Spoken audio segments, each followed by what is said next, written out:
the breathing room, we're talking about something every single person in your organization using AI needs to hear. It's the 7 key things you need to know about AI to keep you and your team safe and secure whilst using AI. Because here's the thing about AI, it's incredibly useful, it's incredibly capable, it will do lots of the work, it will do it really fast, it will sound completely confident when it's doing it, and sometimes it will do it completely wrong and it won't tell you. And if you and your team are using AI and you want to make sure you're doing it in a way that protects your organization and your reputation, this episode of The Breathing Room is for you. My name is Laura Chattington. I partner with companies to embed AI into their work streams so that they can save time, add more value, and fully leverage AI to scale without sacrificing their sanity. And I'm here with Tara Lee, who has 20 years experience in health, social care, and work in the third sector with a background in commissioning of over £500 million and a proven ability to drive transformational programs that yield tangible results. So we're here to help you embed AI into your organizational rhythm using the tools that you already have. So Tara Lee, safety and security with AI. Absolutely. So this is not a conversation that's designed to put anybody off of using AI. In fact, it's quite the opposite. So we know the organizations that we see getting the most from AI are the ones that have had this conversation really early in the process in terms of thinking about use of AI. They've set boundaries really early. They've built a really solid, sound culture around using AI within the organization, and they've given their teams confidence to use it well and early. The ones that haven't, we know sometimes they find out the hard way, which can be really tricky when then we're trying to work with those organizations, because in effect you're trying to then sort of start afresh but clean up at the same time. So, and I think everybody, and just to add to that, everybody in your organization is using AI. So if you haven't thought about this, it's not that people aren't using it, it's that they're not using it safely and securely, right? Absolutely. So with all of the organizations we are working with, we know we're dealing with people, we know we're dealing with sensitive data, we know we're dealing with regulated environments, whatever that might look like, because organizations, regardless of which field they operate in, are regulated in some way, shape or form. And we know that there's reputational risks that matter to an organization and whether or not your business then succeeds or fails. So finding out the hard way really isn't an option. I guess we should say, Laura, actually, the work that we do is actually, it's focused on using readily available AI tools into day-to-day organizational rhythms. What we don't focus on in our work is specialist AI decision tools that might be used in some organizations, because clearly, we need to leave that to the specialists, don't we? Yeah. And we're just talking about organizational leverage and using AI embedded in workflows and work streams. So we've let's talk about some of these risks and some of the things that you need to do. And starting with number 1, AI is an enthusiastic assistant, but you have to check it. Absolutely. So AI will produce an output. It'll present it with complete and total confidence. You'll look at it and think, wow, excellent. But whether that's right or wrong. So we need to treat every output that comes out of AI like a first draft from an unverified source. Review it before it goes anywhere. Review is a key takeaway in terms of risk number 1. Yeah, as you would if you had someone in your team, you would review what they've got, right? So that's absolutely like mandatory, right? Number 2 is hallucinations, and AI makes things up, and it makes some things up and some things it doesn't. So what are your thoughts? So we know that sometimes AI can quote or cite sources that don't exist. Sometimes it produces statistics that are invented. We wouldn't want to say fabricated, but it is just it is a people pleaser. AI is wanting to please and do all the right things for you. So it's trying to give you what you ask for.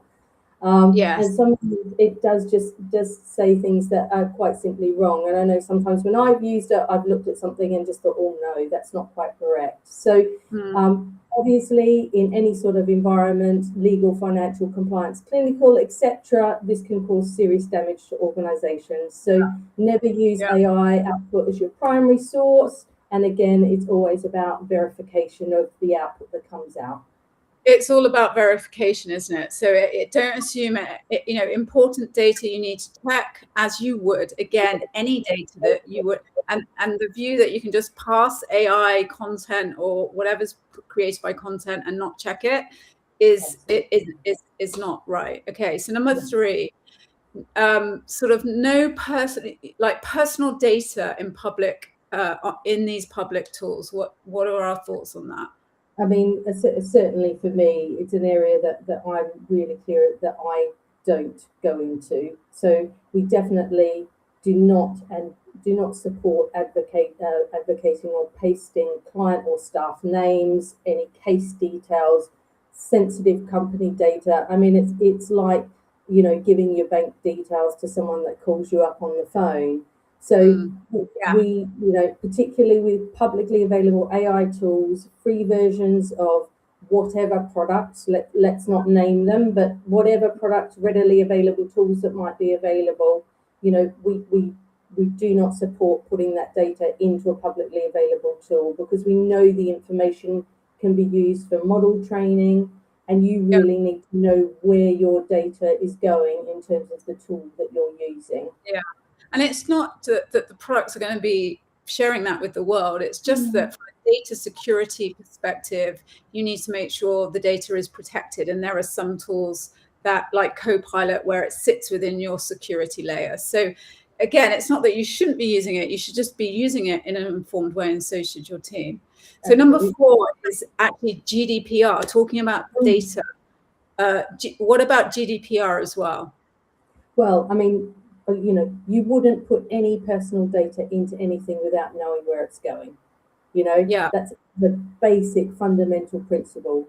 So knowing where your data is going, know what country the servers are based in. Does the tool comply with your organization's obligations in terms of security, etc.? These aren't questions that are there to scare. They're questions set out to inform, so that we can then look at how we embed AI safely within organizations. Yeah. And then there is number 5, who actually owns what AI is, the data that is created. What are those kind of considerations that we need to look at? Yeah, absolutely. So, AI generated content obviously raises lots of questions, doesn't it, around IP, ownership, etc. So I think it's really important that all organizations, regardless of what sphere they operate, check any contracts that you might have with external partners, check your employment terms, check your organization's AI policy before you publish or share any AI generated work. Remember, this is just about wrapping that nice safety layer around everything we do when we're looking at embedding AI. And it's not that you shouldn't use AI to help you create the content, the reports, the contract, all of that. It's, again, you need to verify what you're doing and verifying where it fits in the organization, isn't it? And sort of moving on to number 6, which is becoming over reliant and actually de-skilling, and how you see like people and AI complementing each other rather than, oh, AI is going to do it, I'm never going to have to do any more work again. What are your... I mean, we've had lots of conversations about this, haven't we? Because it's an area that sort of I certainly am interested in, and I know that we've had some experience in terms of some of the teams and staff groups that we've worked with. So, using AI too much, outsourcing everything we do to AI, without ensuring that there's that base level knowledge or skill, can start to erode some of our critical thinking and critical analysis skills. So Mm. We need those, they're quite key because humans need to be part of the process, as we've said, and review is really critical. So if we don't have those skills, sometimes what can happen is that can erode our ability to spot some of the errors that AI may generate inadvertently. So we need to use AI to augment judgment, not to replace judgment. Yeah, I think that's a good word, augment judgment and work and everything, right? It augments, it's both of those things together. So you're using both value of humans and AI to get faster, better, more value results, right? Absolutely. And then finally, our seventh one is reputational risk. And I know that we don't have much time to go into any depth, but just a little bit about reputationally, what are the considerations from a safety perspective? So if we just think about everything we've just covered in terms of our previous key risks, if AI output goes externally with wrong numbers, hallucinated facts, biased content, it can damage our organizational reputation, it can damage some of our partnerships that we might have in play, and it can damage trust. So again, it is absolutely that emphasis on use AI, fabulous tool, but review, fact check, and make sure everything is accurate, particularly before it goes anywhere externally. It's the local newspaper headline test, isn't it? Yeah. Nobody wants to be in that controversial headline in the local newspaper or the national newspaper. Yeah, 100%. So there are the 7 things you need to consider. And if you're using AI or your team is starting to use it or using it a lot, then you want to make sure that you're doing it in a way that is safe, compliant, and generally protects your organization without slowing down momentum. And we'd invite you to come and have a conversation with us, as we're very happy to share more depth in the thoughts that we have and the experience that we have.